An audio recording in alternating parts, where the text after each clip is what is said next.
Kabar mengejutkan datang dari keluarga Nagita Slavina. Pasalnya sang ibu, Rieta Amalia dikabarkan telah melayangkan gugatan cerai kepada sang suami, Basuki Wijaya. Gugatan itu telah didaftar di Pengadilan Agama Jakarta Selatan.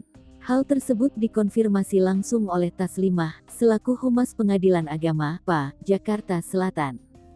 Taslimah menambahkan bila gugatan cerai tersebut diajukan oleh Rieta Amalia pada tanggal 22 Maret tahun 2022. Namun gugatan cerai tersebut terdaftar di PA Jakarta Selatan pada tanggal 23 Maret tahun 2021. Adapun Mama Rieta biasa disapa mendaftarkan gugatan tersebut melalui tim kuasa hukumnya. Kendati demikian, Taslimah belum bisa berbicara lebih jauh terkait gugatan cerai ibu mertua Raffi Ahmad ini. Terlebih ia belum mengetahui kapan sidang perdana akan dilangsungkan.